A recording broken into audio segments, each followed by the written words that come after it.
Hey, Kyle, just so you know ahead of time, you could probably live cast some of his playing. Ooh, I'm going to do that as my goal is 18 times a day. I'm going to do that.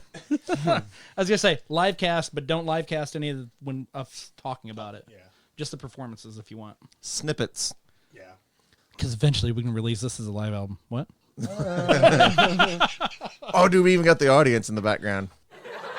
Oh, that song sucked. He pulled his dick out. Yeah! What the fuck was that? I didn't like that. Did you ever... Where did that come from? That's the end of the laughing. I've never heard it before. Because it goes super long. And then you usually just mute it before then, I think. Yes. But oh my God, that got creepy. Can we just snippet that? Douche. Hey. Hey. I really want to redo that. I don't like that at all. I know, right? Oh my God. So, is this thing recording? Yeah, because you told me to record earlier, and then I was like, well, we can't use any of this anyways. Yeah, you can. You just got to know how to edit around it.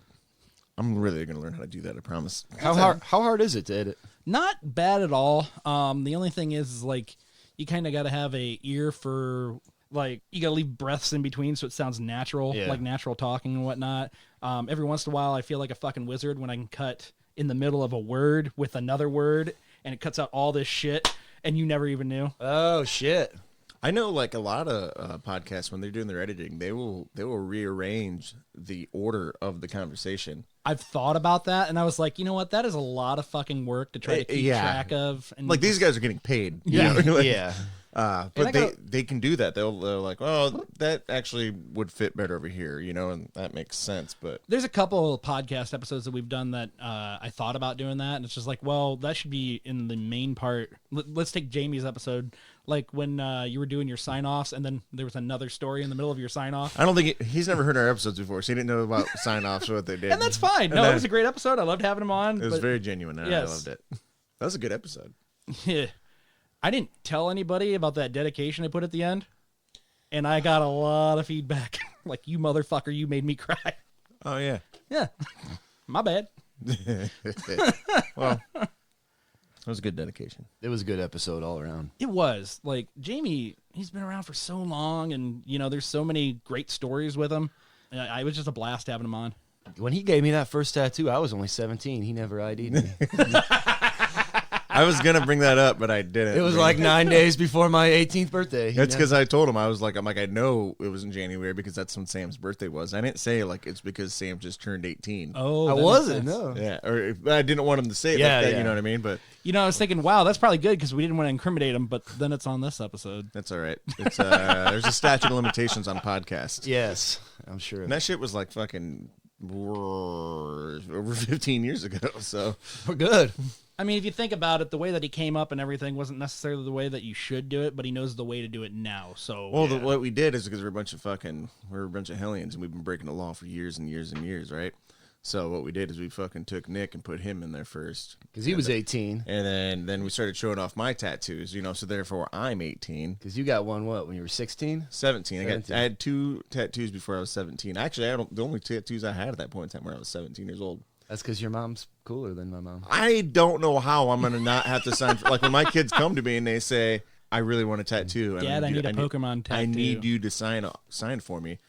I don't know how to say no because my mom I have a fucking giant Wolverine on my goddamn rib cage and I have the fucking skull and drumsticks on my calf. Like, I had to sell it, but my parents are way cooler than they should have been. And they always were. So. They still are. Yeah, they still is. Like, how do you think Lindsay's going to handle that? Maybe that's how I'd tackle it. I'd be like, I was going to let you, but your mom said no. Perfect. What about like belly button rings or nose piercing? I don't know. I never had my belly button done, but Surprised. surprised. I didn't know that. We probably should have had my nippies done. No, I think piercings. It's different, right? It's different, right? Because it's not permanent. Yeah. You know, it's a body modification that can eventually heal itself. So you got a little dot. I don't know yet. So, but I was adamant, like, because Lindsay wanted to get Reagan's ears pierced when she was a baby, and I said no. I'm like, when she comes to us and she said she wants to get her ears pierced, then we'll let her get her ears pierced. But until then, we're not doing anything. That's like when people baptize their children. I'm like, did they ask for it? No, they didn't. So fuck off. I'm just that guy. Like once they come to me and ask for it, then I'll say it. Sure. I mean, that's talking about raising our baby vegetarian, and like, do you give her meat, or do you wait till she asks for it? Is it? I don't know. It's one Are of those you guys things. vegetarian? My girlfriend is, yeah, and because she is, I'm also mostly vegetarian. So it makes sense because you can't just buy meat for your kid. Yeah, I don't know. So I don't know. I guess it's whatever the dietary restrictions of the parents are. Yeah. But back to Eddie. Adam, do you use Pro Tools or what do you? I wish it was something as not as Pro intense as Tools. that. No, I probably should go out and find something like that, like an all-in-one program. But like we've put so much money into everything else, I didn't put money into the program, so I'm using a bunch of freeware. Well, not necessarily freeware, but if you use codes to crack it, it's freeware. Breaking the law. I use WavePad recorder, which that one's not broken. That's what I use to edit, like anytime that there's an or a dead space or something. That's what I'll cut it with. Okay. And then there's almost like a Pro Tools sort of thing, a multi-mixer program that I can't remember the name of. That's a sister program to that WavePad editor, and that's what I assemble everything with. Oh, cool. There's a lot more that comes into it. Just me coming in here fucking throwing down dick and fart jokes, and I always appreciate Adam for that. Because, well, I talked about the ghost on the ghost episode, if you will.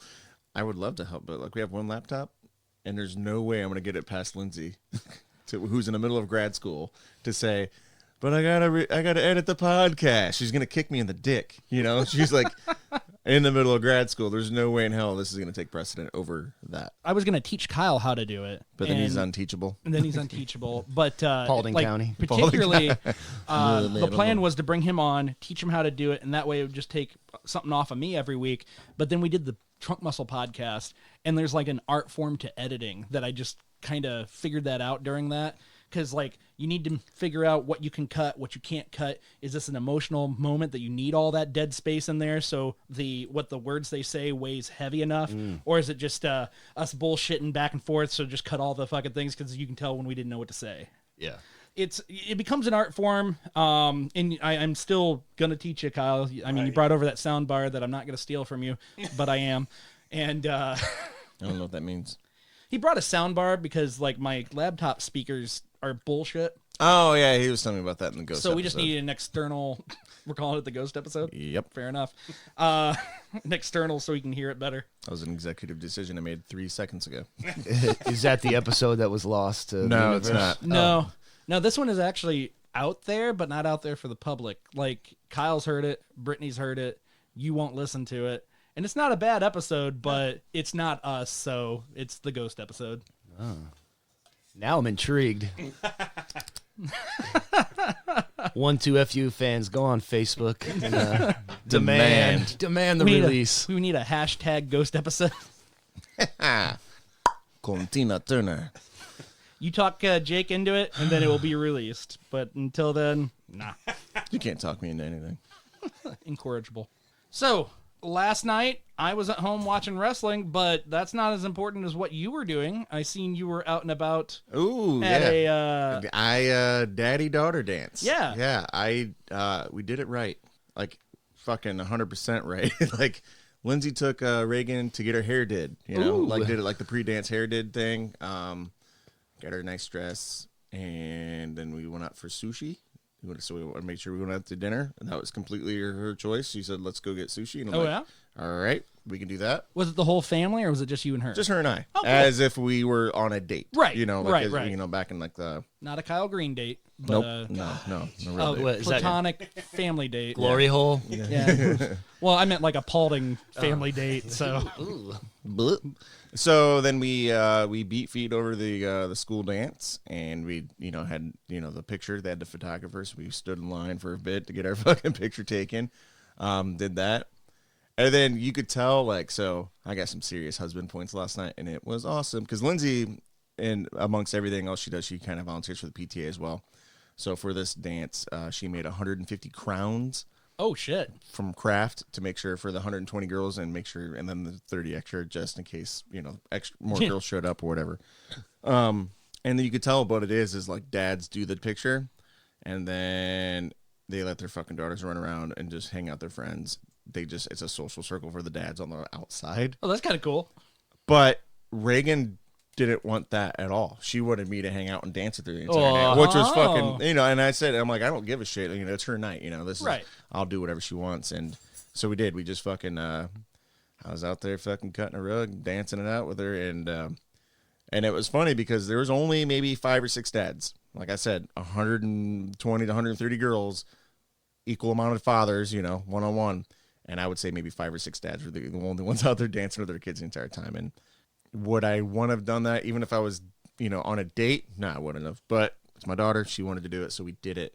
And one of those other souls was a fan of the podcast, Brett Bowen. Shout out. And he was out there. He was out there longer than me because I didn't see him have to leave because they had an arts and crafts room. Every once in a while, Reagan would go do that real quick and then come back out to the dance floor, which is fine because I'm like, Daddy's getting fat. If they play fucking Twist and Shout one more time, I'm going to have a heart attack. You will be shouting. Dude, but honestly, the creepiest thing, I should have took video of it, but I felt kind of awkward recording it. A lot of people were, because it's all these elementary girls. But they play that, apparently it's a big thing, Old Time Road or some bullshit song. You're talking Old Town Road? Yeah. The Little Nas X. Yeah, Billy Ray. Yeah, dude, it was fucking, they were singing louder than that fucking PA was going, dude. It was gnarly and creepy at the same time, like a little bunch of aliens running around. Dude, it's crazy when that happens. And it's K through 4. That's how fucking old. They only do the 4th grade, and I'm talking from kindergartners to 4th graders. Side story, same thing, but we're gonna go back to yours. But for whatever reason, me and Murph chaperoned a Skylark dance at one point, and we're there and just hanging out, and it's all these little kids, and they play what the fuck is her name? It's Paper Planes. Do you know that song? Rihanna? No, it's not Rihanna. It's some rapper. I can't remember her name. It's like, all I want to do is da da da da and take your money. Right. Well, it was popular at the time. It was in Pineapple Express. Mm-hmm. But that's your barometer. Yeah, it was in Pineapple Express. But these little kids, right, they were putting their fingers up to the air, doing the gunshots, bang, bang, bang, bang, shing, and take your money. MIA was the one. So it's so creepy watching all these little kids bang up to the air, Oh, dude, they did the Whippin' Nay last night. Oh, shit. And I was like, I don't know what this means. And then, what other song was it they got gnarly on? There was, what's that young girl, Billie Eilish or something like that? Yeah, something like that. Oh, they loved it. I don't know that song. That's how old I am. I don't know that song. She's young. And she's only 16, She's only 16, yeah. I've heard her, I've seen some things on her, where she sings.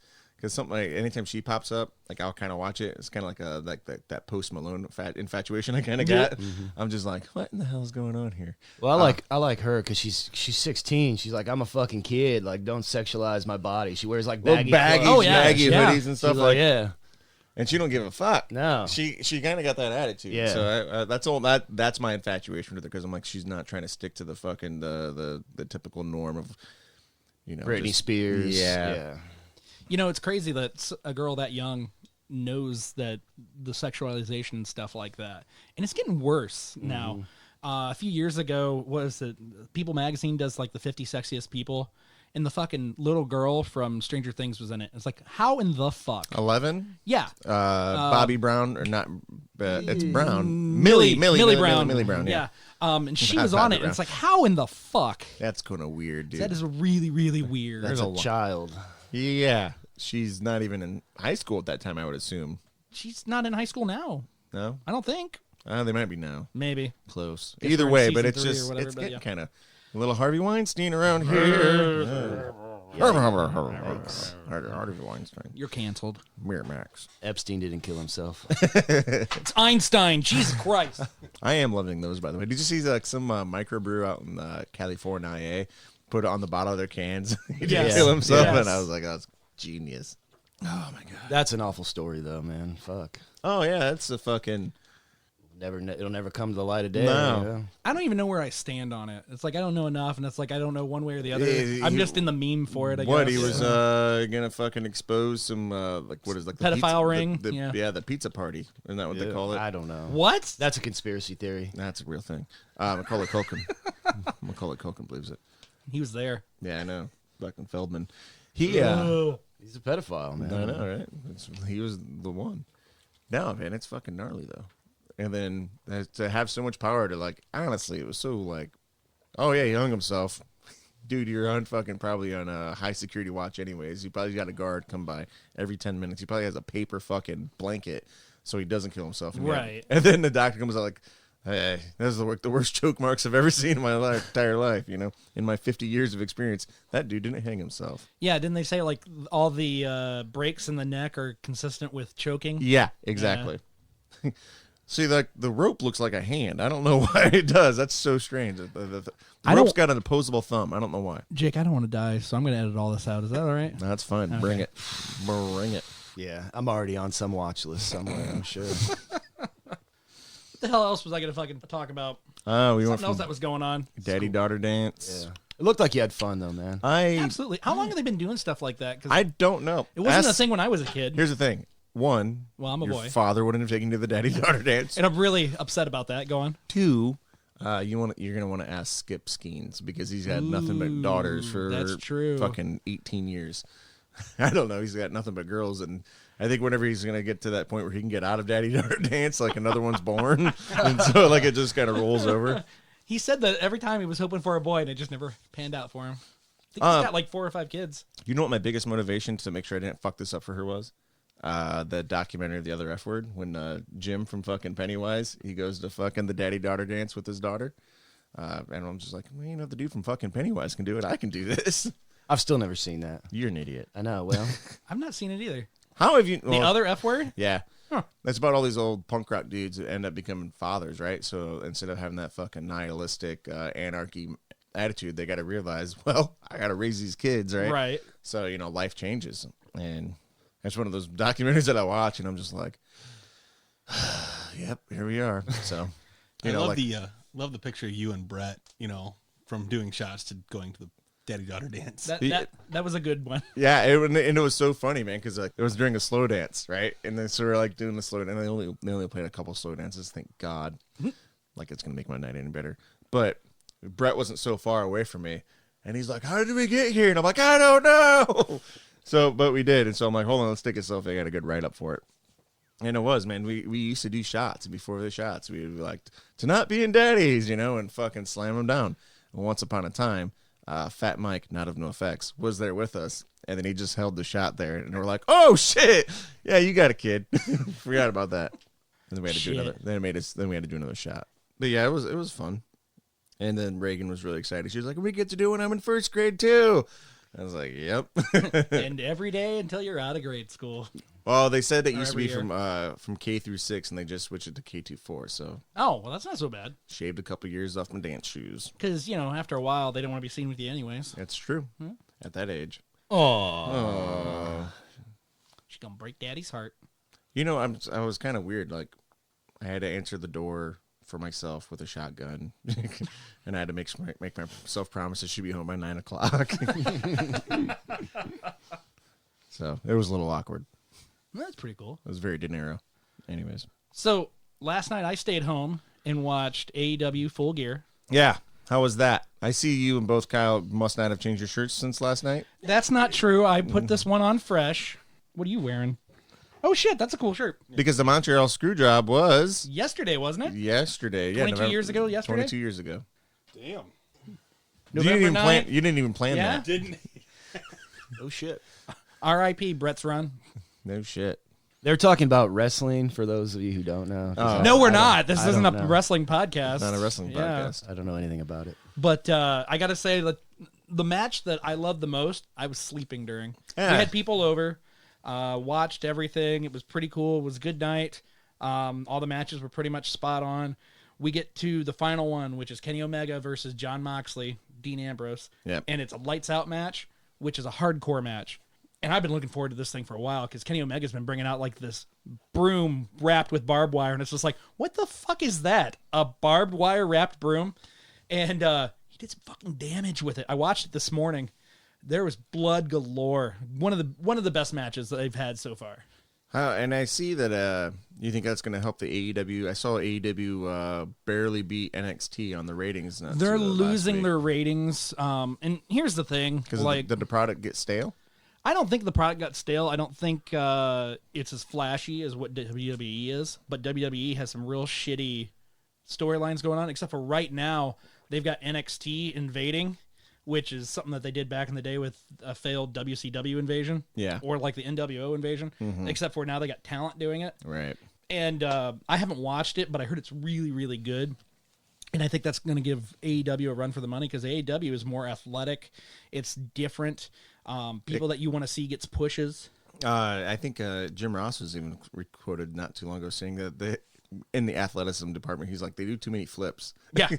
And I was wondering, because he's a commentator, of course, for AEW. I'm like, is it because he can't keep up with it anymore? Like, they're just moving too fast for him in his old age? I don't know. I will say, during the pay-per-view last night, you're listening to Jim Ross talk, and sometimes it's just like, when the fuck are you saying right now? He doesn't know. Yeah. Oh, my God, what's in that bag? Is it tax? I bet it's tax. Oh, it's glass.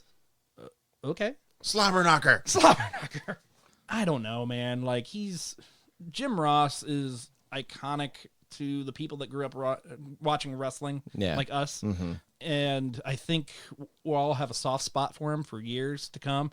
But there is a time where it's just like, maybe it's time to go out to the pasture. There was a time when, Mark McGwire stopped hitting home runs. It's just, that's the first thing. Michael Jordan stopped. He could probably still dunk. I don't know. I want to point out that you said Mark McGwire, and immediately I thought Mark McGrath. I thought Mark Wahlberg. He makes hamburgers now. Yeah. I think for the week, it was a pretty good week. 2 weeks, whenever the fuck you're listening to this, doesn't really matter. I guess it will be coming out Friday, and this is a Sunday. You don't know that. I think they do, because we talk about it a lot. Yeah, we do talk about it a lot. But let's get to the meat of what today is.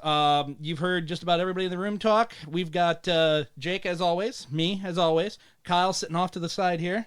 But this week, we brought back from the Goosebumps episode, Sam Dell. What up? Oh, what up? Sam is a great musician. Jake's known him for years. And, when he was on last, we put one of his songs at the end of the show.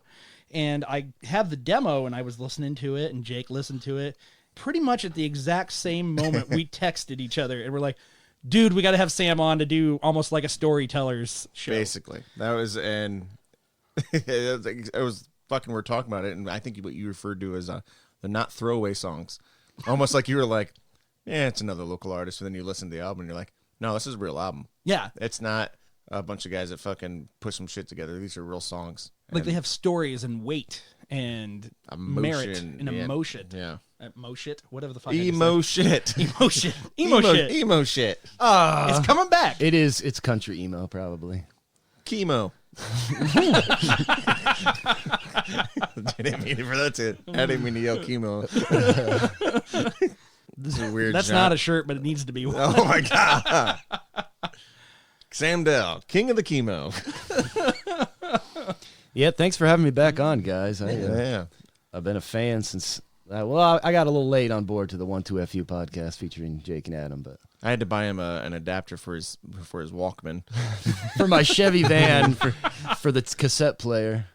Speaking of which, what's up with that Chevy van in your backyard, man? We don't talk about it. Brett tried to get it off my uncle and it didn't work very well. God, so that's full of beer cans. Yeah, just pretend you didn't see it. Thing is beautiful. I'm gonna change my Facebook profile picture to it because I think Brett wanted it, and obviously it's rotted, and I don't really know what's good on it. And I think Brett offered him $200, and he's like, "No, that thing ran. It's like it ran when you put it there like 15 years ago." It ran. I don't know what the problem is. I don't know. I'm not real sure if it's something that can be wrestled out of his hands, but I'm sure he's going to want money. Yeah. So, no, I don't have that. Yeah. What I do have, I'm trying to put towards this album, I guess. The album? Yeah, I don't have a title for it yet. I was thinking Farm to Table, maybe, as in the album title, but The title sucks. I know, it doesn't have anything to do with any of the songs. Yeah. Except that I live in a farmhouse, and you eat at a table. I'm putting it on your table. So, like, I know last time you said the album was demos. Is it done, or is you doing more to it? I don't know, man. So I recorded 16 songs, guitar and vocals, and added bass tracks to all of it. So that's all that it is right now. And I play a little mandolin and a little banjo, and I thought I'd go back and put some of that shit on there, but maybe I won't. I don't know. Maybe I just like we were talking about mastering. Maybe I just have it mixed a little better and mastered and throw it out. Is that home recorded? Or did you go somewhere? I went somewhere. I went to Stone Soup Recording Company in Maumee, Ohio, and worked with a producer there, the owner, whose name is gone. Escapes you? Escapes me, yes. And that was 8 hours of work and put down the 16 tracks. And like I was saying, I got 11 more that I want to record. So I'll probably try to release 2 albums in 2020. Ooh. Take the best out of the 27 and put them on the first album, and then the second album be the throwaways. There you go. But yeah, so I don't know. So the first one's farm to table, I think is what you said. Yeah. And then the other one's going to be scraps? Yeah. Scraps for the pooches. No, I don't know, man. We'll see. I'm gonna try to get back into the studio, hopefully within the next few months, and just figure it out. Because I'd like to get the album released early 2020, so I need to get it done, because I think there's some songs that I recorded could be redone or dropped off that first album, and some of the ones that I want to record that are better and could be on it. I was trying to think of some songs that you used to play once upon a time before the album, and I cannot remember some of the ones. I had some fucking fan favorites, and I don't remember. I have a recording from my brother Charlie Dell's porch when we were drinking out there one night. Oh my God. I thought we were never going to talk about that night again. That's a different night, Jake, I think. Okay. We're not talking about that one, though. Okay. And there are some songs on there that I would probably record if I went back into the studio.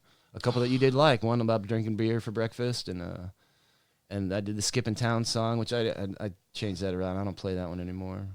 Fuck. I just remember I really thought they were awesome, and I don't remember anything about them right now. But I do remember the porch now. We drank a lot back then. Exactly. Yeah. We did drink a lot. Is that the night you broke that bench? You broke that bench, man, and I never lived it down. Leroy, the taxi driver, always blamed me for it. Well, you're a questionable fellow, so. I was. Yeah, you still are. So I guess it's weird for me to ask these questions because I've known you all my life, but here, act like we've never met before. So, like, what got you into music? Well, Mom sang in the church choir, and so I sang in the church choir also when we were kids. I guess it'd start there. Dad always made up little ditties. He was always just like singing dumb shit, just making up little rhymes. But as far as music goes, my older brother, who's 4 years older than me, he was like first into music. As far as I was too young. I was listening to shit on the radio. I didn't know what music was. And Taylor, my oldest brother, he got into punk rock. He got into skateboarding, and I kind of want to be like him, man. So I would say, like, when he started listening to The Offspring, that first album of theirs, or Green Day, I mean, like, that's when I first realized, like, oh shit, man. I think I had a Nirvana album, but like I never really got into them. But that's what was popular in the early '90s when we were that age, right? Yeah, when we were 8 and we were starting to listen to music and form our own decisions on what was cool, what was good. Yeah. Back when you and Luke were walking around the playground, and he was lying to you. He was. No, he wasn't lying about Longview. I knew that was a fucking Green Day song. He lied to me about the Nirvana song. That one, yeah. Which actually was a Meat Puppet song, but. Oh, yeah. Yeah. Fucking Luke.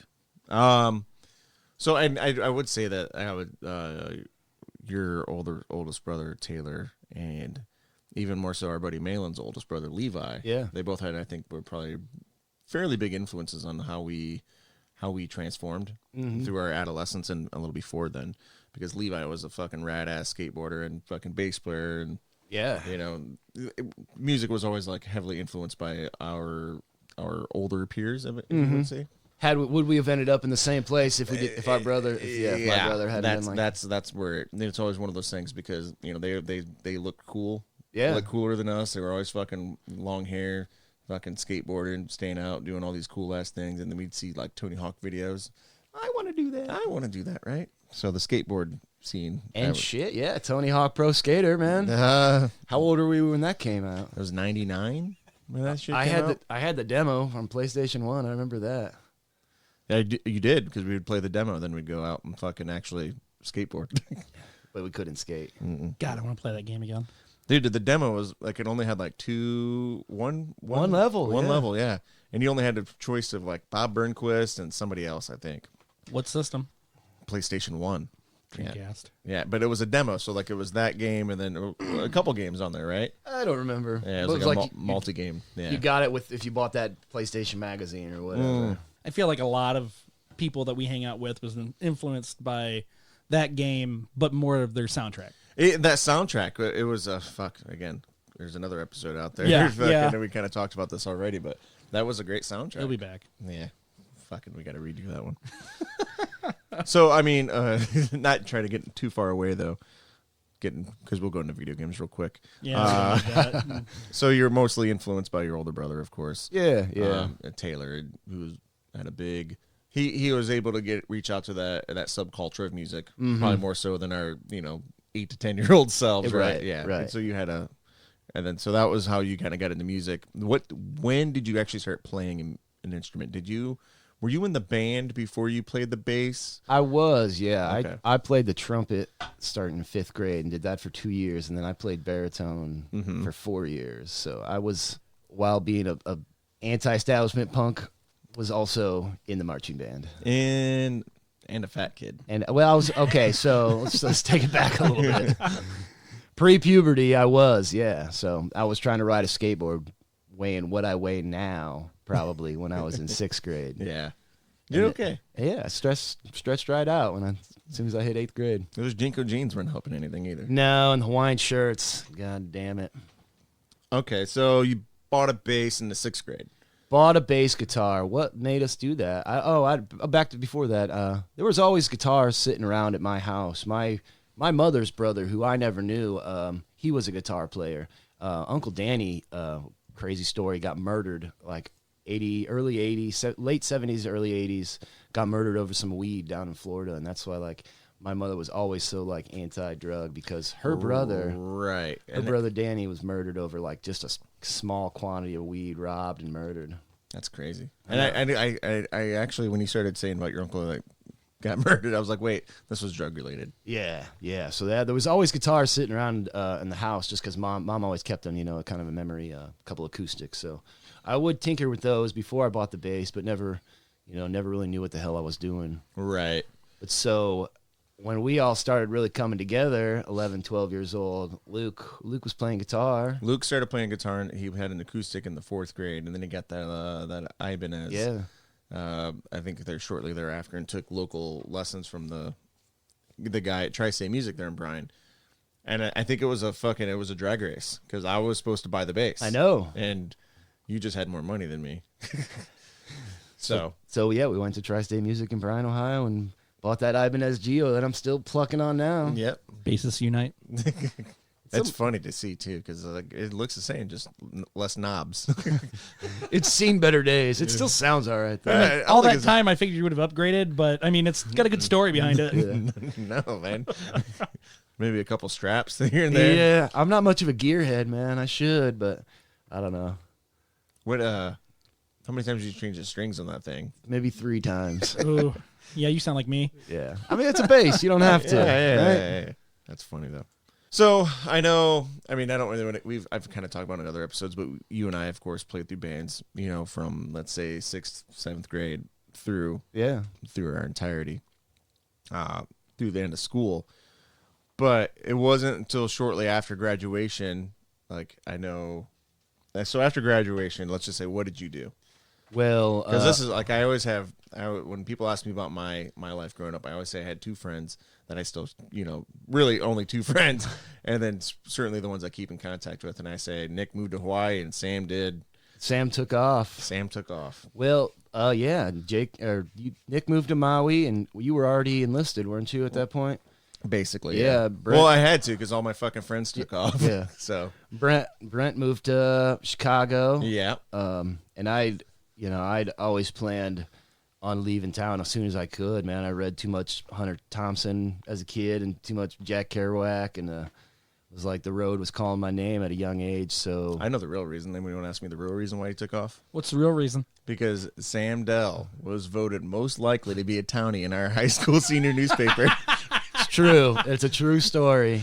And he saw, and he's like, "Fuck these motherfuckers!" And goddamn townie. And I full circle. I'm back in town. I'm kind of a townie. But you got away. I did. You got away. I got away for a long time. But so yeah, when that summer after high school graduation, we partied our asses off, man, and made the best of it. Jesus, I was sleeping in a tent outside of my parents' house all summer long, just trying to be independent. And the best part was, you don't live in a rural area. You live downtown Bryan on High Street. So it's like I was living in a tent. And yeah, I took off October. My friend Anthony was going down to Ohio University to do a college visit, and so I rode with him, and I crashed in a buddy's dorm room for 2 weeks. Jake Peppel and Alex Lowe, I slept in their dorm room and partied pretty hard down there when I was 18. And Al had a friend who was a bouncer at a bar, so we could get in and drink when we were 18. Oh, okay. Yeah. So that was fun. That was my college experience, was living in a dorm room for 2. I never went to any classes with him. I should have just snuck into a lecture, but because what most people don't know is you were a straight A kid. I could have had probably some good scholarships if I would have just given a shit. But instead, you were nihilistic fucking punk rock kid from a small town. I partied too hard. I knew that if I didn't know what I wanted to be when I grew up, I still don't know what I want to be when I grow up. I'm right. Trying to figure that out still. Like, maybe I'll go back to college, but no. When I was 18, I was like, no way, I'm not going to do that shit. Get me out of here. So yeah, I hit the road, man, and 2 weeks in Athens, Ohio, and then I took a Greyhound. Spent 2 weeks down in Bowling Green, Kentucky, with some friends who lived down there, and then after that, my girlfriend at the time, she drove down in her Pontiac and picked me up, and we took a little road trip. Spent about 3 months on the road. We went down to Dallas and saw a friend. We went and spent 2 weeks living on a beach in South Padre Island, which was a weird party, man. A bunch of these homeless cats that were living out of their cars and tents on South Padre Island, and one of the guys was a Vietnam vet, a gunnery sergeant, and fucking Gunny died on the beach 2 weeks after we got there, man. He was drinking cooking sherry, man. He had cirrhosis of the liver, and he was on the beach basically to die, so he wouldn't be a burden to his family. Yeah. So that's what he was doing there. That's why he was camped on the beach. There were a couple of hippies that had warrants, and they were living down there. A couple old cats that couldn't afford rent were living down there. But we got there at the end of there. They'd been camping together for a while. We got there at the end of it because I woke up and I could hear the police chatter outside my tent. I'm like, fuck, Gunny's dead, dude. I know he is. He was puking blood the night before. I was like, man, should I call you an ambulance? And he's like, nah, man, I'm fine. I'm like, here's some water, dude. Are you all right? And yeah. I mean, people die every day, It's just not always in the tent right next to you. Yeah. So, I think what did you you so delicately put? He's like, well, man, Gunny's dead, so we packed up the tent and hit the road, right? That's it, man. We got to go.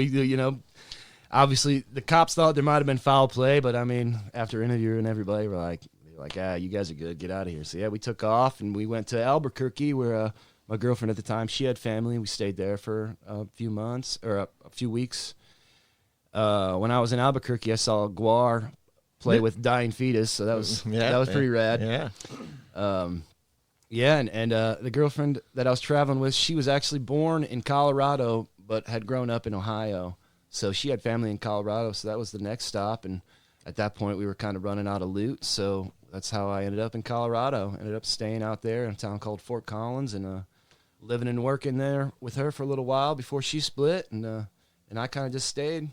And then you were in Colorado for about 10 years. I was going to say 10 years or so. I came home for a couple summers, Yep. got a DUI, got arrested a couple times, few possession and paraphernalias. That was Colorado or in Ohio? That was in Ohio. Yeah, okay. all alcohol related. One night after the bar, I was drinking tall boys on the railroad tracks, and I was like, I'm going to start a little fire right here. And I was burning $1 bills trying to start a little fire. And a bike cop rode up on me, and he's like, Sam, what are you doing out here? Same cop that gave me the DUI. This dude's arrested me a bunch of times. He's like, God damn it, Sam, what are you doing? I tried to throw the weed over the fence, but it was too late. He got me.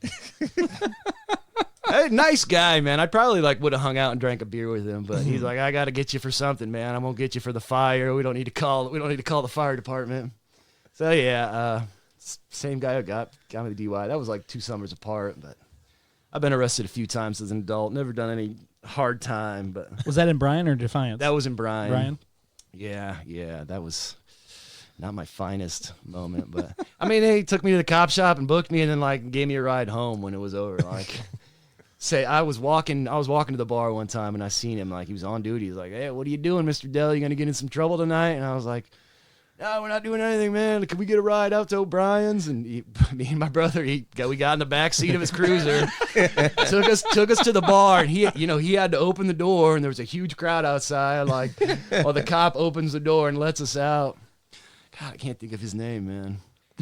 Probably better you don't say it. It's probably better I don't. Yeah, so I spent a couple summers back home. I did some traveling in between. I spent 2 months on the Appalachian Trail. I hiked 500 miles of the AT. Because you didn't make it the whole way, right? I didn't make it the whole way. Stress no. fractures, I think you said, or yeah. I mean, I was dealing with the what's that called? Shin splints. Okay. And man, it's a hard fucking thing to do, especially me when I was every time I'd get to a town, I'd just party and just be possessed by the ghost of Hunter S. Thompson and just terrorize the town. Yep. I gotta get out of here before they fucking lock me up. But that was actually a really fun trip, man. I'd recommend anybody who likes hiking to get out and give it a try, because it becomes your job, for 8 hours a day. That's all you do is hike, and there's just these views that you can see. That's the only way you can see it, because you're 2 days hike from a town, and you're 2 days till you get to the next town where you're just in the middle of fucking nowhere. And so it's neat that not everybody gets to see that shit. So I always, I tried to live adventurously. Since I didn't go to college, I tried to enjoy my early 20s, and man, I partied my dick off. And after I didn't stay in Fort Collins, which is a town in the Front Range before you get into the mountains, I ended up going up to a ski resort. I did the ski bum thing for about 5 years, and just partied up there and snowboarded, and that kind of came to an end when I hit a tree snowboarding and broke my femur, and that kind of just took the fun out of it. Sonny Bono'd, right? Sonny Bono'd it. I had a helmet, but I just ran right into that fucker with my thigh, just on the mountainside, just screaming. There's nothing else I could do. Help me. Because I think I actually saw the young lady that you mentioned earlier at school, and she's like, "Sam's home," and I'm like, "What?" No. Actually, I called you to say, hey, I just ran into her. Yeah. And then you're like, I know, dude, I'm a really bad friend, but I've been home for the last 48 hours, man. I bummed a tree, I'm like, what? I was so high on drugs, I don't even remember talking to you that. Exactly. And then we brought Jackson over, so that was 2010. Shit, that's crazy. Yeah, because your eldest brother was there as well for maybe Thanksgiving, some shit like that. And then we had Jackson. And then he walked in and he just saw the baby and he's like, "Did Mom see that? Don't let her see that. She's going to want one." I forgot about that. Yeah, then I had to change Jackson's shitty diaper and she was taking pictures of me. Because that's what Mama Dell did, right? She just loved taking pictures and she was so happy to see one of us taking care of a kid. Yeah. And Jesus, my mother is just a saint. She drove all the way 30 hours to pick me up with my broken leg and bring me back, turn around and drive me back to Ohio so I could recoup back home here. Yep. And I'm eating weed edibles in the back seat of her car, and I swear this is the last one, Mom. Just high on Vicodin and eating weed edibles and crossing state lines with them. She was not happy. Oh yeah. There's many a time Mama Dell was not happy. We were bad kids, man. Overall, we were pretty good kids, but if I could go back and do it all over again, I probably wouldn't have drank as much. If I can go back and do it all over again, I just wouldn't have got caught. Yeah.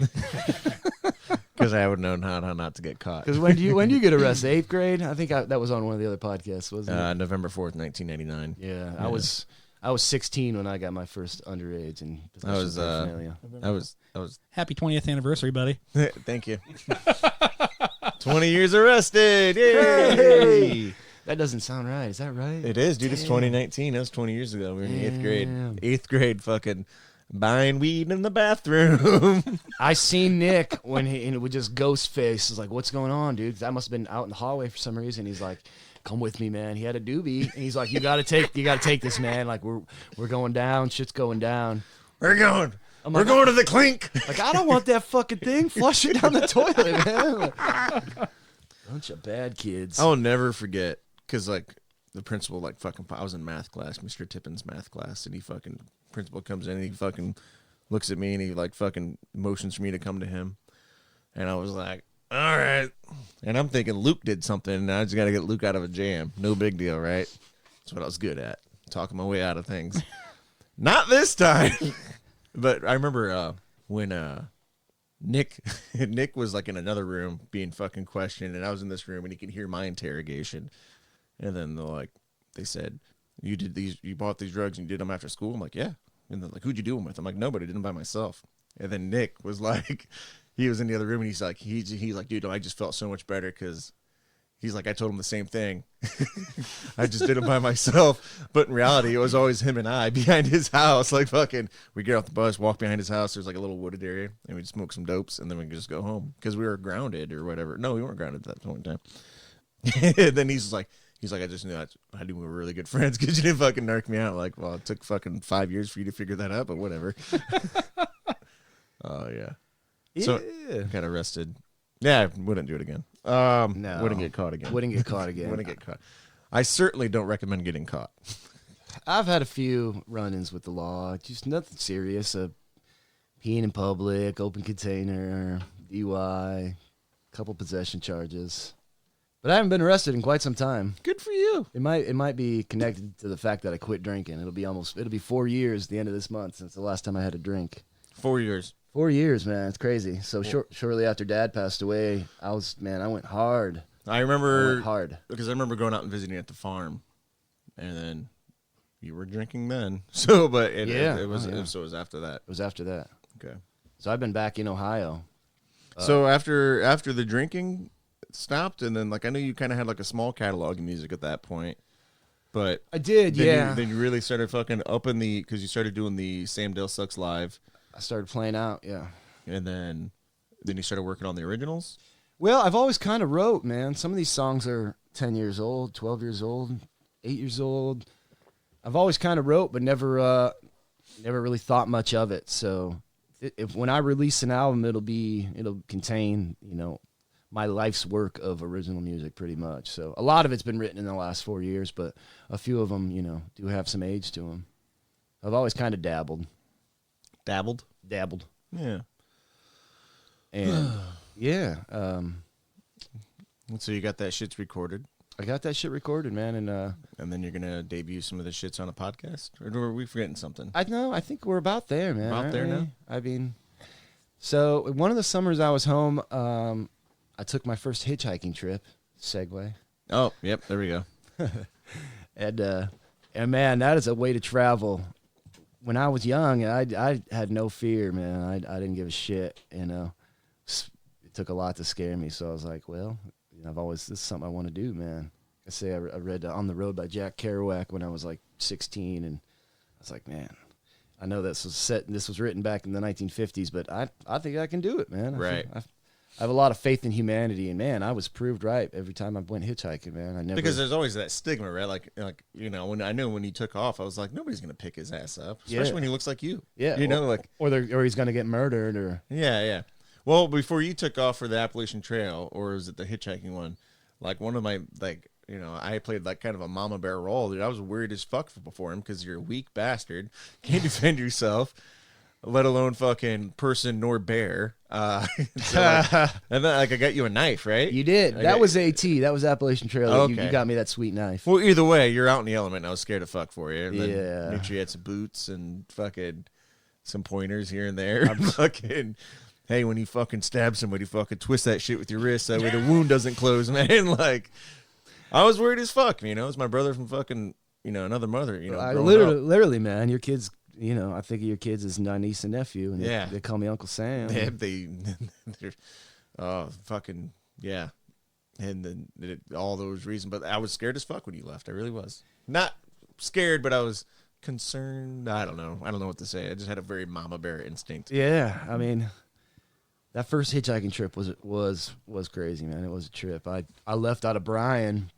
Truck stop, right? That's where you got dropped off at the truck stop on 6? No, I had Charlie Dell just drop me off at Arby's by the Walmart, and I walked the 2 miles to the corner of 6 and 15, and I stood there for 2 hours in the morning just waiting, just looking at everybody. I had a car always hitched with a cardboard sign that said like where I was going, the highway I would want to stay on, and try to make it easy. I wasn't just out there with my thumb in the wind. I always carried a road atlas, and it would like be right cardboard signs of where I'm going. And no shit. And I always wore tried to dress up, like not look too like hobo-ish. I'd have a nice button-up shirt and try not to look filthy. And I waited there for 2 hours, man. And the first ride I got was a little old lady, and I couldn't believe it, man. She was like, "My kids would kill me if they knew I picked up a hitchhiker." I was like, "Oh, my mother would be so thankful if she knew that you picked up a hitchhiker." So did you follow the rules of the road when you were out there? No! To go back to another podcast episode? No, man. And I was never like propositioned or ever felt real uncomfortable. I mean, like the worst thing that happened was I got in West Virginia once. I got picked up by a hillbilly in a Camaro with like no front teeth, and he's like, "You got an empty half an empty 12-pack behind the seat," and he's drinking, and I'm like, "Yeah, I'll take one, man." And he's like, "You smoke?" And I was like, "Smoke what, man? You got no teeth." And I'm in West Virginia. Could go anyway. It could go anyway. He's like, "You smoke weed, man? Reach underneath your seat." And I pull out a bag of, it had been over an ounce of marijuana underneath my seat. And I'm going to jail today. We're going down this mountainside, and he knew the road, but he was hauling ass in this piss yellow Camaro, just flying down this mountainside while I rolled a doobie and drank a beer. And that was about the sketchiest thing that happened. Was that's not so bad. No. And hitchhiking's a trip, man. Like that's same trip when I was in West Virginia. Like I caught a ride in the back of a pickup truck, like almost all the way across the state, and got to see like, the beautiful countryside. And then I caught a ride with like, I forget what it was. It was grandma picking up a son, and they were like meeting up with another family member or something. And they're like, "Oh yeah, I'm sure when I meet up with who I'm meeting up with, I bet they'll take you. They'll pick you up and take you wherever, as far as they're going." So I got out of one person's car while they picked up their stepson or whatever it was, and hopped in the other car that had dropped this kid off. Really? Yeah. It was like a body exchange, right? Yeah. They're like, "Hey, we got this hitchhiker. Do you mind carrying him down the road?" Prisoner exchange. Prisoner exchange. Exactly. That's kind of funny because, like, hell, they're headed that way, and you're already kind of in that direction, right? Yeah. So it's almost perfect. Yeah, there was a few times there was kind of kismet like that. I caught a ride from some truckers heading from Colorado to near Reno, Nevada, to go to a party out there called Burning Man. If you've ever heard of that. Oh, I forgot about Burning Man. I went to Burning Man 3 years in a row. That's a weird trip. If you don't know what that is. Was it 3 years in a row? 3 years in a row when I was 20, 21, and 22. I worked with a cat that he's gone like every year. I mean, this was like his 21st year going or something. So he only missed the first few. Dude doesn't drink, doesn't smoke, never done any drugs in his life. Like just an eccentric, like really smart dude.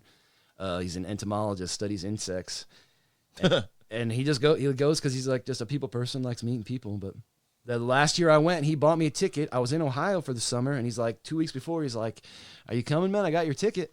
I was like, "Fuck!" So I like bought a plane ticket to Colorado because he was leaving early, and I couldn't like go the whole party. I couldn't make it for the whole week-long thing. So I got to Colorado like on a Sunday night, and he was already gone. So my ticket was taped to the inside of his door. So I got my ticket to Burning Man and started hitching the next morning. And like I got a couple truckers where like the trucker was on the CB like, Anybody keep going farther than where I'm going? Like, you want to take this kid a little farther down the road? So yeah, that prisoner exchange there a couple times. Jesus, it was a weird. That second one of those guys dropped me off in a terrible spot in the middle of Salt Lake City, where a guard just like chased me off immediately, and I'm like, I don't know where I'm at. I'm in the middle of nowhere. It's like 10 o'clock at night. So I ended up having to spend some money and get a hotel room that night, and I had to get a taxi out of the city because I'm just like, I don't know where the fuck. I don't know, like. I'm off the highway. I'm in the middle of nowhere. So I had to get a taxi cab to take me to outskirts of the city limits where there was a truck stop. And I waited there for a couple hours, and I got a ride with a dude from Eastern Europe, man, with like the thickest accent. I couldn't understand him. We're listening to like dance music the whole time. And I was like, I got a doobie, man. You want to smoke it? And he was just blowing past truck check-ins, weigh-ins. He's like, don't look at him. We'll just go right by him in his thick accent. And we smoked that doobie in the cab of his truck, and I couldn't understand a word he said for the rest of the way. But he took me like 500 miles across Utah and Nevada and got me damn near almost to that Burning Man. So hitchhiking's a trip, man. I'd do it again in a heartbeat. Even now that I have children, I'm just like, maybe I shouldn't do that. But I've mostly done it just out for fun, never really out of necessity. One time coming back from Colorado, I was riding with a kid, and his car broke down, and it was a Saturday night, and he couldn't get his car in the shop for like 2 days, and we're in the middle of Missouri. So I'm like, I got to go, man. So I did hitch that time, kind of out of necessity, and got from Missouri to somewhere in the middle of Illinois and caught a Greyhound bus that took me to Columbus, Ohio, where I stayed and partied for a couple days. The moral of the story is, if you're young and you got the balls to do it, you should travel. Get out there, take a bus, take the train. Fuck, hitchhike if you're tough enough. It ain't that hard. There are good people in the world. Mostly, I don't know. Well, I think that'll take us into our first song. If I don't know the name of it, but this will be the first song in our concept episode of 6 Strings and a Story. So we got the story, now let's hear them 6 strings. I know this song doesn't really have a name, but so it's just the hitchhiking song. Ooh. Let me get your mic in place there and do all that good shit. I don't think I'm. I guess I don't really think we need to. I don't think we need to. Yeah, this song's just tentatively called the Hitchhiking Song. This first verse is about that first trip I took hitchhiking, leaving out of Northwest Ohio.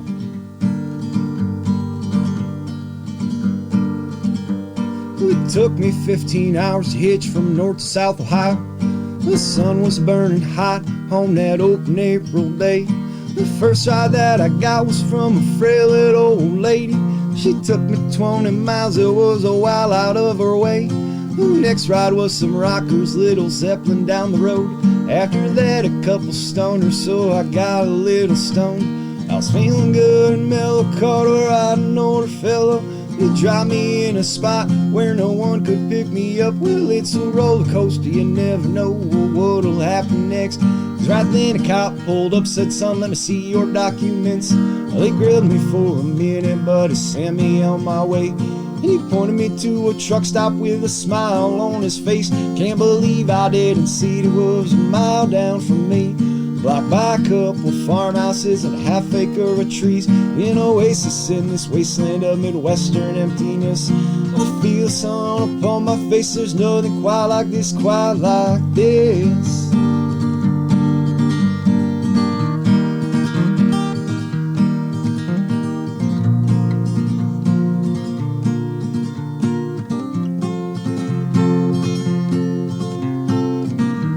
There's nothing quite like it, the feeling that I get when I'm out there traveling. The road becomes my home, what's on my back is all I own.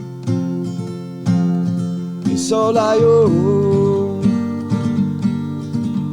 When I was hiking on the AT, I hitched off from Gatlinburg, and from Hot Springs down to Asheville, by the way north Wilkesboro. And I hitched from Colorado all the way to Burning Man. From Athens to Virginia Beach in about a day and a half. But it's not always great, you gotta stand and wait 4 hours at a time.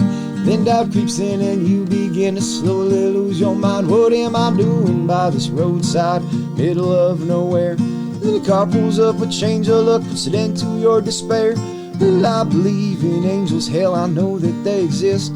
I met them out there on the road when I've been traveling. They'll give you food if you're hungry, bum your smoke if you're broke, or pick you up if you're hitching on the side of some dark road, some dark road. Whoa, whoa, whoa.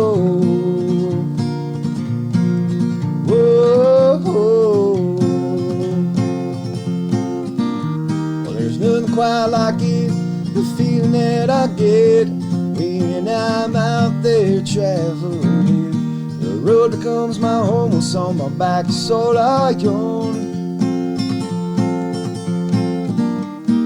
nothing quite like it, the feeling that I get when I'm out there traveling. The road becomes my home with someone back. It's all I own. It's all I own. So, Yeah, I don't know. yeah, that was pretty good. Probably sounded right? No, I think it sounded decent. What was the name of that song? I think I missed that. Or did we not have a name? The hitchhiking The song. Hitchhiking song? Yeah. Okay. Well, that was awesome. And we got the story behind it. And so where are we heading next from here? Where do we go from You here? guys probably got the story before that one, so. Yeah. Okay, so do you want to go into just one other song now and then go to the story afterwards? Do you have more to the story? Or I did when I was playing it. I was like, oh, yeah, I should talk about that. Well, go for it. No, I can't remember now. Oh, well. But I do need a piss break if that's cool. All right. Piss break.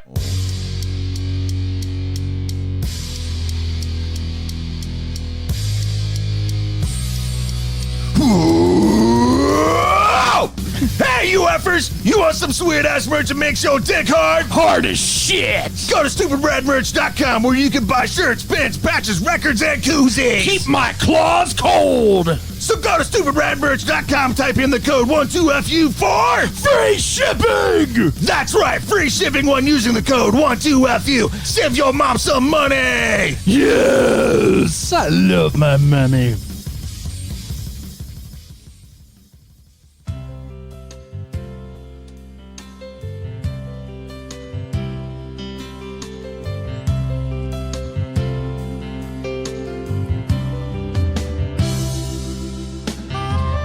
You know, sometimes life is hard.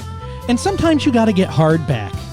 With shipadick.com. They say revenge is a dish served best cold, but I like to serve it direct to their door. With shipadick.com. Shipadick.com offers a wide variety of dicks that I can anonymously send to anyone of my choosing. And when I put it in my cart, I use code 12FU. to save 15% off my dick. I haven't seen 15% off my dick since the day I was born. So, go to shipadick.com right now to save. Testicles. Yeah, fuck working, man. Okay. Well, I mean, that was a great song, the Hitchhiking song. I'm trying to figure out where we need to go back from this piss break. So, Piss break, we're just going to go to the next song, and then we'll go to the story afterwards. But since we're talking about work, you might as well go to Lordstown. Oh, yeah. How's that one go? Bing, boom, biddy, bing, boom. Beep, boop, boop, boop, boop, boo. well, Kyle, if you are so concerned, you can. Hit the button, Kyle. This is what we don't pay you for. Mm-hmm. Is the other board on? Yeah. Oh. That's why you can hear them.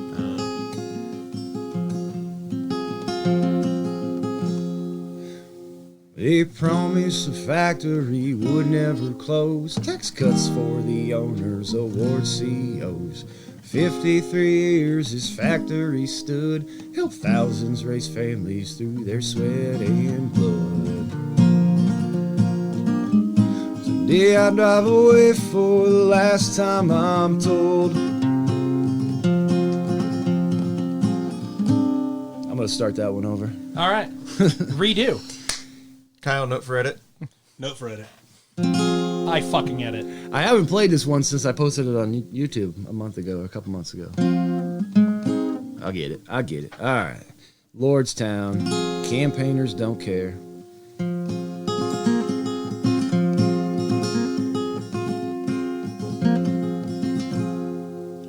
They promised the factory would never close. Tax cuts for the owners, award CEOs. 53 years this factory stood, helped thousands raise families through their sweat and blood. Today I drive away for the last time, I'm told. The groceries need bought and the kids got a cold. So I head to the office with the other poor souls. No savings accounts, no cash, empty bowls. They told us jobs wouldn't go anywhere, but they're just talking points. Campaigners don't care.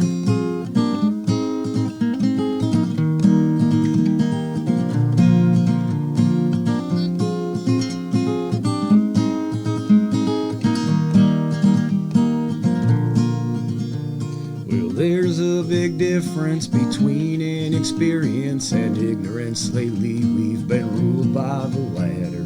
They treat trade wars like a game that don't matter. The workers that suffer damage collateral. Yeah, I drive away for the last time, I'm told. The groceries need bought and the kids got a cold. So I head to the office with the other poor souls. No savings accounts, no cash, empty bowls. They told us jobs wouldn't go anywhere, but they're just talking points. Campaigners don't care. Oh, campaigners don't care.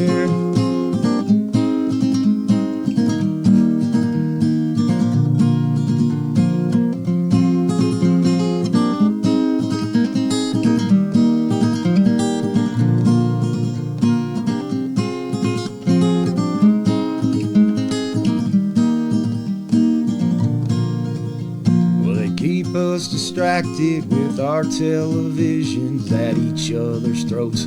Keep up the divisions, take money away from our education. It's easy to control an ignorant nation. Today I drive away for the last time, I'm told. The groceries need bought and the kids got a cold. Head to the office with the other poor souls. No savings accounts, no cash, empty bowls. They told us jobs wouldn't go anywhere, but they're just talking points. Campaigners don't care. Oh. Campaigners don't care.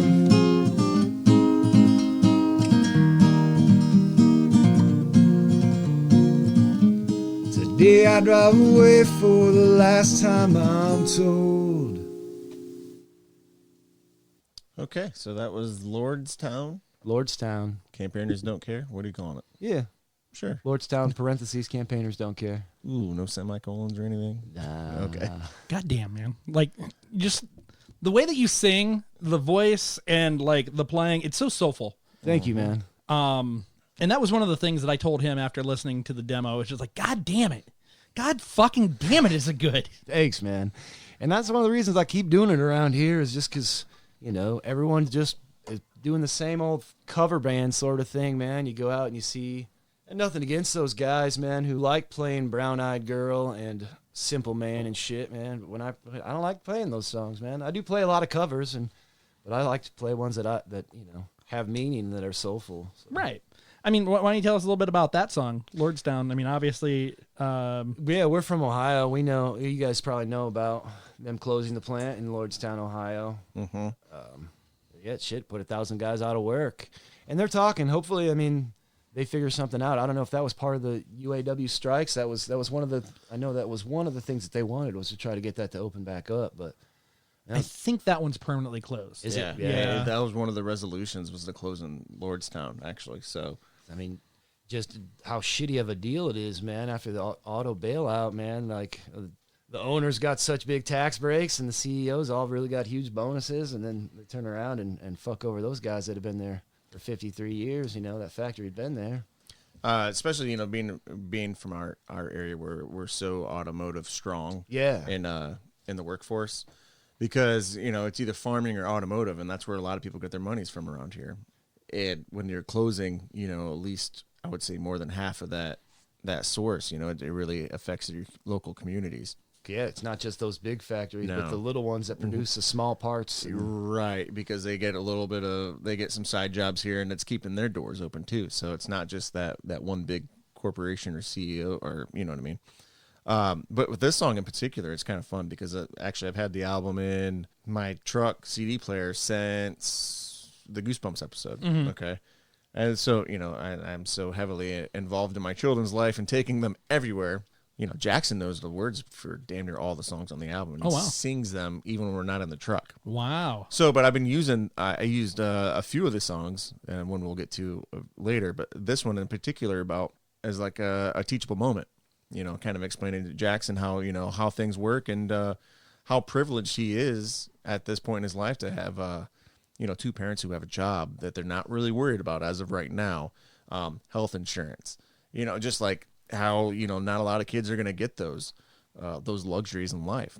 I grew up as a kid who was I was a free lunch kid at school, right? So one of my goals is to make sure that my kids never have to because I was embarrassing. Looking back at it now, it's no big deal. But back then it was kind of, like when you're always that kid in line at the lunch line, they got free lunches because mom was single, had 2 kids and didn't make no fucking money. It was kind of and you got the fucking kid dad owns a fucking car dealership, behind you making fun of you. I mean, like Jackson, me, obviously not so much, but we go to what you would call like farmer school, and we're not really exposed too much to that as what like a city school would be. Exactly. But we weren't without those people. I'm sure Jackson still has those kids around him, but not as much as like you would see in Brian or Defiance. And that's why, I try to take any kind of life lesson I can give him. And then, and I ask him like why, particular lines in the song, like what does he mean when he said that, the kid's got a cold? Why is that a big deal? And he's like, because they can't afford to pay the doctor by the medicine. I'm like, and also he doesn't have health insurance, which makes it more expensive, so I had to go into, and then and Jackson's real analytical and he's a logical kid. So, he takes it all to heart. So, that's one of my favorite things about that song. He's a smart kid, man. Yes. Where did he get that from? His mother. Definitely his mother. So as you grow old, you see like your friends' kids, and you actually appreciate how smart they are. Because when you're younger, it's like, oh, it's just a fucking kid, snot-nosed kid, whatever. Yeah. But like you get to an age, and you just like see personality in these kids and whatnot, and you're doing a good job, Jake. I try. You are, man. You really try. You should be proud. Yeah. Except for a dead meme. Dead meme. Fucking kid. That goddamn kid's got a brutal fucking sense of humor, just like his dad. I know it's gonna be gnarly, but no, like I actually sent Sam a video of Jackson singing along to one of the other songs the other day, wow. and he didn't know. You don't know this, but he had no idea that I was recording him. He didn't? No, he didn't, because that's why he was like looked up and he was smiling because he was singing, but I had just had the phone like sitting right there. They can all like they would have known. Yeah, all nonchalant. Usually I say country music isn't for kids, but hey, as long as he's learning something. And I'm actually, he is learning something. I'd say so. And then one of the other songs, the Bring 'Em Home song. Mm-hmm. He's had a lot of questions about that. It's got to open up some conversation between he and I and that one alone. So I could always play that one next. Oh, I don't care what you play next and now. It's funny when you say country music isn't for children, and it's like modern country music isn't what country music is. Like you're kind of like a balladeer and things like that, and that's to me is what classic country music was.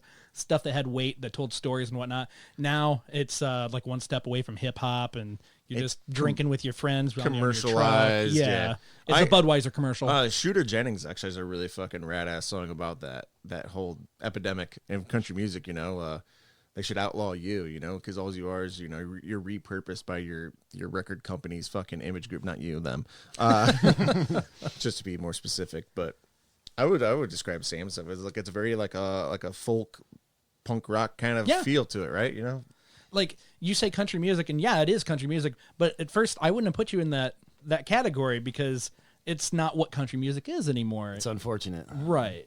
There are a bunch of cats that are doing like some real shit, man. There are real songwriters out there, and that you're never going to hear them on the radio, which is really a bummer. But don't listen to the radio. You got the internet now, kids. Get on YouTube. Go down the wormhole. There's a bunch of good shit out there. Like you said, Shooter Jennings, man, Waylon's boy. He's doing a bunch of good shit. There's some of my favorite stuff coming out right now is this kid named Tyler Childers, man. He's like a 28-year-old from Kentucky, and God, he's just killing it with his storytelling. He's so good. Another guy, Coulter Walls from Canada, and he sounds just like Johnny Cash, man. It's a trip. Oh, really? Yeah. But there's a bunch. I mean, if you get out there and look for it, there is a bunch of good country music. Not like you were talking about Old Town Road earlier, man. Like, there was a big controversy about that because it came out as a country song. It was on the country Billboard charts, even though it's hip hop, and like, if just because they're talking about cows and riding your horse doesn't make it country. But then, hell, I mean, you can't call the shit they're playing on country radio country either. So I don't know how I feel about all of it. And it's crazy that it's based off a Nine Inch Nails sample. Which I never knew that. Oh, yeah. Yeah. Yeah. That's more interesting now. I haven't gone back and listened to the Nine Inch Nails song and then that side by side to pick out where it is. But yeah, it's just really interesting. Yeah. Country radio. I mean, Nashville, the big machine they're doing down there, just pumping out these terrible songs, trying to sell records. It's sad, man. I feel bad for the songwriters, like guys like Chris Stapleton. You know, he was in that system for so long, writing songs for other guys to sing, and now he's finally doing his own shit. And he's one of those guys that's like in mainstream country that is actually doing some good music. So there's guys out there. You just got to find them. So where are we going next on this train? I don't know. Since you want to fucking brag about songwriting all the goddamn time.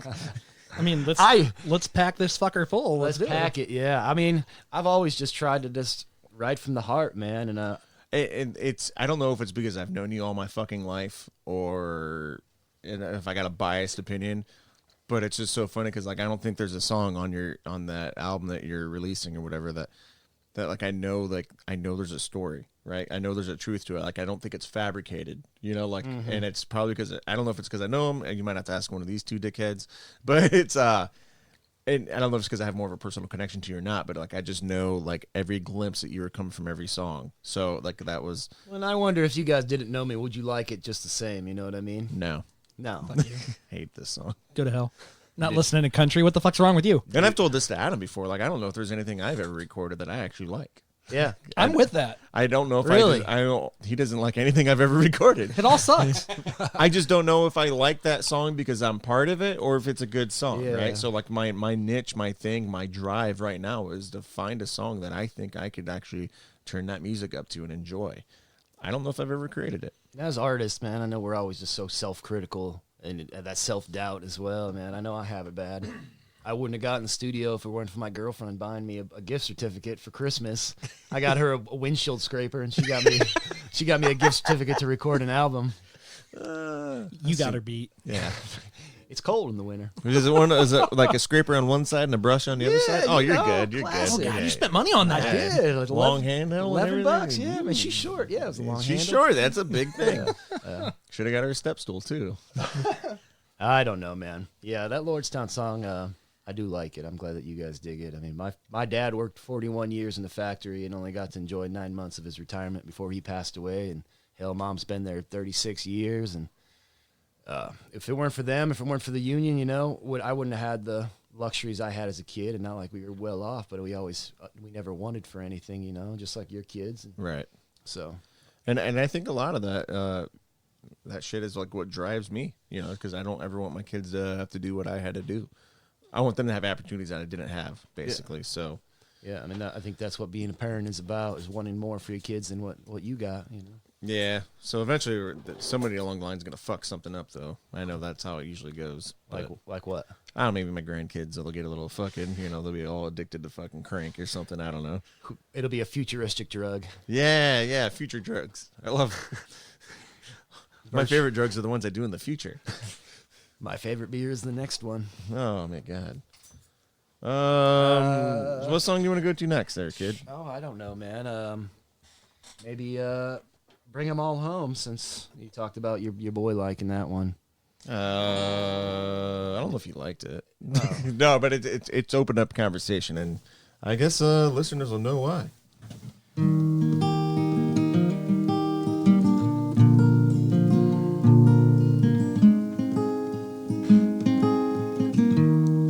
Can that low end come down a little bit, or? On the guitar? Yeah. That's better.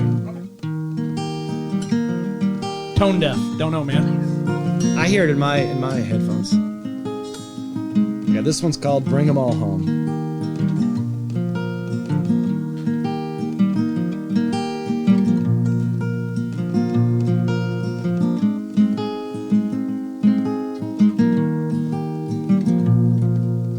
Jake went to Katrina, some of the first boots on the ground.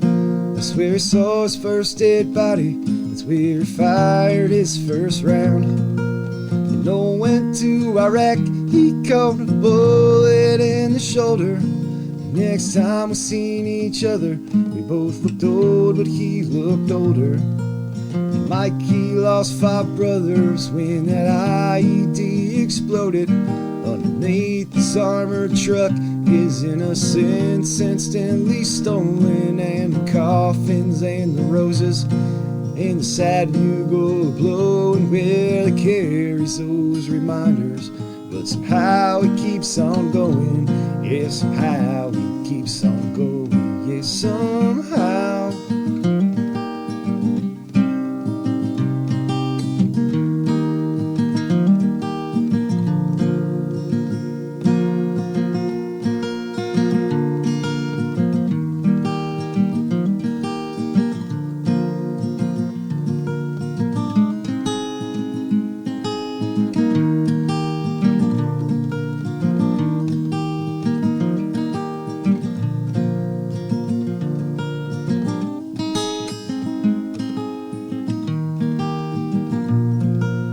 Dave came back a different man, with a plate of metal in his head. Yeah, the blast that took his brothers, he'd wish he'd taken him instead. And the cops around here know him, and they always take him home, unless he's pulled his gun out, and he shouldn't be alone. And those nights we'd stay up drinking till our thoughts were all a blur. An old lady bitched about his dog, so he pulled his gun on her. She didn't know that old pit bull is the only thing keeps him alive, the only thing he loves besides his trusty 45. She didn't know that old pit bull. Whoa, whoa.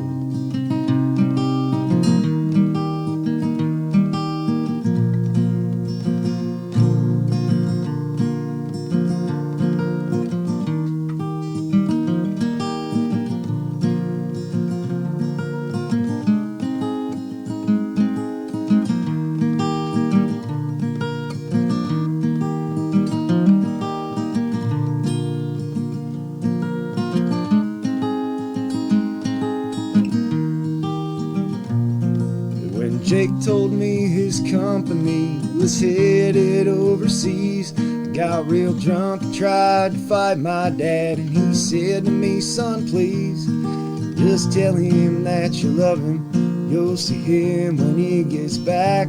But I cried, I ran out of the house. I went and walked the railroad tracks just like we did when we were young. Spray paint our names under that bridge and think about the things to come. So many young lives scarred, and so many lives cut short. I'll always support the soldier, but I'll never support the war. Yeah, bring 'em home. Bring them all home. Yeah, bring 'em home. Bring them all home. Well, so many young lives scarred, and so many lives cut short. I'll always support the soldier, but I'll never support the war. Bring them all home.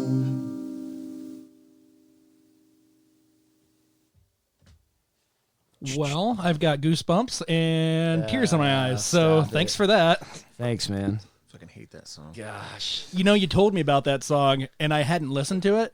So as soon as I heard it, it hit, and I was just like, "Oh, fuck." That was actually he sent me the YouTube link, right? You had some NPR contest that you entered that into. That's the first original song that I posted on the internet. Yeah, it was the NPR Tiny Desk contest. It's got 500 views, so I got that going for me. Getting there. Whee! Well, if we can get 500 downloads on this podcast, I'll personally suck your dick myself. Hashtag. So I guess that dick. We That's about some cats I grew up with and guys I knew from my hometown that just a little bit of their story. I don't know that it's 100% accurate, but it's about as close as I could get without like just being like, "Hey man, tell me about like what happened over there," because that's not the thing you do, right? I think when you've been fucking drinking all night and the songs are all a blur, that's when it usually comes out. Yeah. But so Mike, Mike Straley, year ahead of us. Mike Straley's a year ahead of us, man. He was a jock, and we didn't really get along. But I mean, since he was the first one from our hometown that was like seriously injured. His armored vehicle got hit with an IED, man, and it was actually 6 guys that were. He was the gunner. He was on top. And the 6 guys that were underneath him, they all died, man. And I think it was because he was in the gunner's position. It's probably what saved his life, honestly, because the impact was all but below him, I believe. And I mean, it still fucked him up and fucked his world up. But I mean, Mike's doing some great shit right now with a memorial called the Eyes of Freedom. If you get a chance to check that out online, it's like a touring museum basically for the Lima company. I don't know if you know a little bit than out of the Marines out of Lima or not Lima. Out of Columbus, I think. Columbus, yeah. And they took the most killed in action at one time. Or they were the hardest hit at one point, and I don't know if it was Fallujah or somewhere in Iraq. Fallujah, and it was like so. This memorial is a Columbus artist painted portraits, life-size portraits of the 23 kids that got killed, and so Mike's like he's the executive of it. They tour around all over. And like set up these paintings, man. It's fucking intense to see. It's like it's hard to see, man, because you forget like the real world. We're thousands of miles away, and you forget about like Mike fucking knew every single one of those dudes. Those were his brothers. It's crazy. So he's doing some really good shit with that. If you get a chance to check out Eyes of Freedom, Lima Company Memorial, it's a worthy cause to donate. I mean, tomorrow's Veterans Day. Jesus Christ, it is, isn't it? Oh my God. Yeah, didn't realize that. So, not when you guys hear this, but I didn't realize that. Yeah. Wow. Yeah. So you mentioned a few people. Noel Gillard. Noel was our grade. Our grade. His ICQ name was Australian Sensation. That's how way we go back. We were riding BMX bikes before I think I even was hanging out with you guys. More likely, yeah. I've known Noel forever, and he got shot in the shoulder and was in Germany the next day getting fixed up and back in action a month later. Man, they don't fuck around. Nah, man. Or 2 months. I don't know how long it was, but it was a quick turnaround. He was back. That shit just crazy, man. I don't know. Like, and then the other dude you talked about that, so I imagine he's a Colorado friend? No. Dave's I knew him and Brian, and I can't think of his fucking last name, but I knew him through Nick Jones, another friend who's a Marine veteran as well. And, man, Dave we partied our asses off and we'd get wild. We'd be fucking, like, shooting his guns in his basement and fucking just, like, drinking 151. One of the times I didn't get arrested, but I got picked up by the cops, was leaving Dave's house because we were drinking 151, and I like thought I was at Dave's house, but I'm like knocking on some random person's door, and the cops picked me up. I'm like, Sam, not again. Like, I was hanging out with Dave, and they're like, oh, that makes sense, because he would, man. He'd be out at the bar with his gun on his hip and like fucking wasted. And a couple times I'd be like, I've seen the cop like, where's your gun at, Dave? And he's like, it's in the truck. And like, all right, I'll take you home, man. Just because, fuck, man, just took a blast in fucking overseas in Iraq, and I don't know how he's doing, man. I hope he's all right, because, he was walking his dog, and some fucking lady bitched about it, and about his pit bull, and he fucking pulled his gun on her and said, shut the fuck up, lady. And I don't even know Dave. Nah. No, I don't. I think he's from Edgerton or something, but. Oh, I gotcha. Good dude. I mean, just, tomorrow's Veterans Day, man. We got to fucking take care of those guys, man. I don't know if the 21 or 22 suicides a day is a real statistic or not, but fuck, that shit sucks. I know 2 people. Do you? Yeah, personally, I know. Like, I actually served 2 people that actually ended up killing themselves. One was a medic. No shit? Yeah. Saw a lot. Yeah, kind of, That's just one of them things, man. It's heavy, yeah. Growing up, man, we were listening to Anti-Flag and Against All Authority and all this, Yeah, I know, dude. All these pacifistic anti-war bands. So I mean, there's weird shit that got me pumped up too when I was overseas. It was like, oh, here you are, kid. Oh well. I really did try to fight my dad, all wasted, man. I know, dude. That's the part that when I did first hear that song, that's the part that really fucked me up, because Jim was. So I was raised by a bunch of guys who weren't my dad, essentially, and Jim definitely was one of them. So. For probably more of the not so many like life lessons, but more of the how to be, man, how to be yourself, and how to just be fucking crazy and zany, and just fucking say random ass things. And fucking You reminded me of the story when we were skateboarding at CVS. yeah, and he fucking hopped the curb in the Bronco. He drove over the gap we were jumping. He like just drove over it in his We were truck. trying to ollie a gap, and he just drives over it. I think he probably had a 40 with him. Just... All right, everybody get out here. The cops get here, and he fucking took off, man. And we're like, what the fuck just happened? Just a hooligan, man, just like us. Oh yeah, probably the ringleader. So I don't know what inspired me to write that song, but actually, we just passed the 15-year anniversary of the Iraq War. It would have been last January or something. It was 15 years that we've been in Iraq. Okay. 2003. I remember reading that, and that's what inspired me to write that one. So. Well, I'm glad you did. Thanks, man. Mm-hmm. So, anyways, I hate you. Tell me about it. This Man. How this is was gonna it be a over heavy thing from here on out, isn't it? It's a weird. there? It all gets real heavy, man. got weird. There's a weird tone now. Do you want to hear a song about my friend who died overdosed? Do you want to hear that one too? Why the fuck not? Did you listen to that? That's the one. Another one I posted on YouTube. Just keep it real heavy. Which one's this? Jenny got a tattoo gun. Okay, yeah. That one's about a friend named Patrick who he was a cook that I worked with. He worked under me when I was running a restaurant in Colorado, and he was at the time just could not get out of trouble, man. He was one of those dudes that got sucked into the system and just stayed there until till it killed him, man. Until it brought on the depression that fucking assisted in helping him take his life. But I'll play it for you, man. So we'll just keep it real heavy. Yeah, let's do that. Real heavy, Doc. Let's fuck these emotions up. Was there something wrong with the gravitational system? Well, Jenny got a tattoo gun, yeah, she write it down in ink and blood. And Patrick's doing time upstate as Jenny tattoos love and hate. Whoa, whoa, whoa, whoa, whoa, whoa, whoa. Well, Patrick sent a letter, doing time, he's doing better. He's hopeful of the future, but in hell, what else can you do? He thinks about her less and less, I guess he didn't say. The liquor fueled his love and hate. When Jenny went away, well, she went away.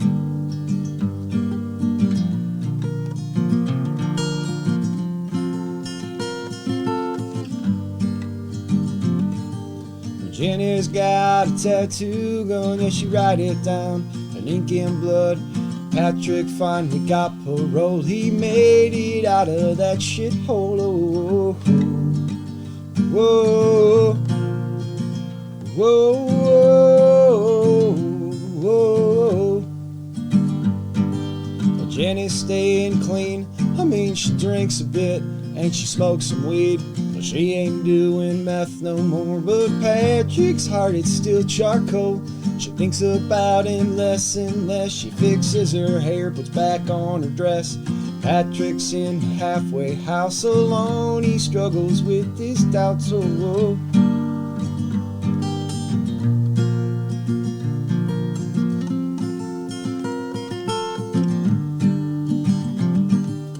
Jenny's got a tattoo gun, yeah, she write it down in ink and blood.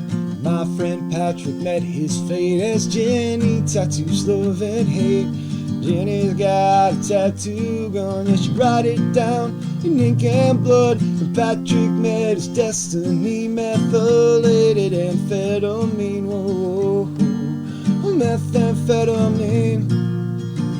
Whoa, whoa, methamphetamine.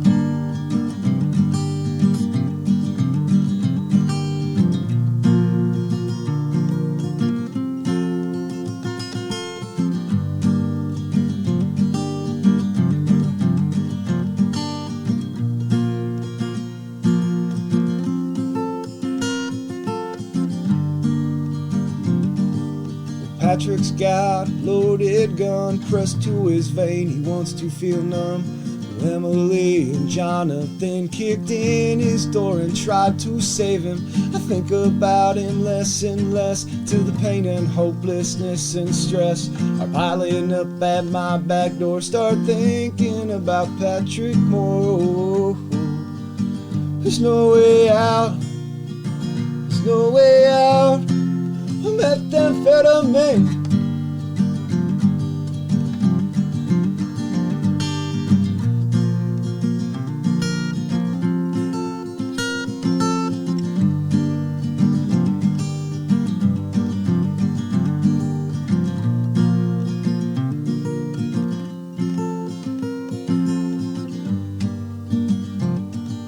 Jenny's got a tattoo going, and she write it down in ink and blood. And Patrick's laying in his grave as Jenny tattoos of and hay.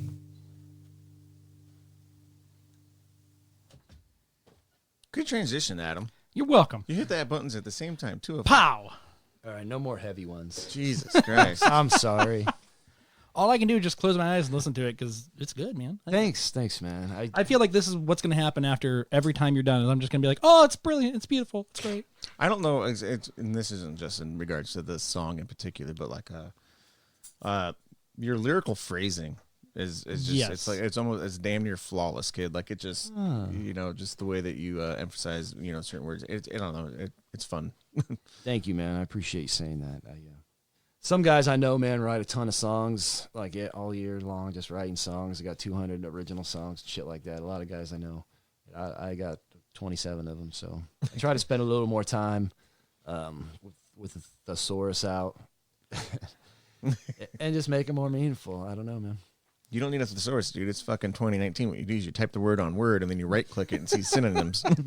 What? Yeah. Oh. So, what, you got a little backstory on that? Or did we already talk about that? I don't think we did. No, Patrick and I worked together. He was a cook he worked underneath me and just couldn't get his shit together, man. Fucking an example of the judicial system just keeping someone stuck in it, probation, failing drug tests, just drinking, another victim of alcoholism and drug abuse, man. So, if you have a problem or anybody has a problem, don't be afraid to reach out, man, because there is help out there and there is hope. You just got to just dig yourself out of that hole, man. Patrick was a friend, and he could have been my boss. He was just as good a cook as I was, and he's the only person I've ever, corresponded with that was in prison, I wrote him a couple letters, and he wrote back when he was in prison, and my friends Emily and Jonathan really did fucking kick in his door because no one had heard from him for a week, and he was just, in his basement apartment with, bottles of vodka all over the fucking place and vomit in the fucking sinks and just, in a real dark spot. And last time I seen him, I was in a real dark spot too, because it was right after Dad died, and I was just wasted. And I seen him, and I thought he was doing good, and it was 6-8 months later, I heard, fucking Pat OD'd and died, and I was like, fuck. So that's why I wrote that one. And there's a lot of that happening nowadays, right? Because I think you and I had a thing, whenever we hear somebody passed away, we usually we'll text each other, especially from back in the day, was it suicide or was it an OD? That's the only way we question anymore is what happened. People our age. It's either how many people our age are a little bit younger than us, and it's fucking that's what it is, dude. It's OD or suicide, and it's happening more and more often. I don't know, like you said, there's a lot of fucking help out there. You just got to reach out and stick with it and make sure you get a good support system. I know, my family has fucking their own problems with my brother, and it's been ongoing fucking thing, left and right, back and forth, but, just got to keep doing it, so. You got to, man, and it sucks that it is so back and forth, but just got to give them another chance, man. You can't give up on people, and it's so easy to do it when you get hurt so many times and disappointed, and you just got to keep believing in people and giving them another chance, because nobody wants to be a fucking addict, it's brutal. And like I said, I don't drink anymore, man, and I'm fortunate that it was easy for me to put it down, because shit, I fucking nights I can't remember, man, blacking out 24 days in a row on some St. Patty's Day bender in the mountains. Man, that's not the way to live, fucking pissing on my friend's couch because I'm so wasted. That was my couch, you fucking dickhead. I know, I'm sorry. It was leather, right? It didn't No, it wasn't leather. It didn't ruin the couch. That wasn't just your couch, man. That was fucking dozens of couches in my lifetime, man. He's marked many a couch. Many couches. That's not healthy living. I remember it was at the beach house. He pissed on the couch. Oh. Yeah, and I thought you were just talking bullshit. I didn't realize he actually did. Yeah. No, he pissed my couch. Yeah. And then I was at the beach house, and then Josh was he's like, should we Lysol it or something? And somebody's like, nah, dude, you're in sterile. You're okay.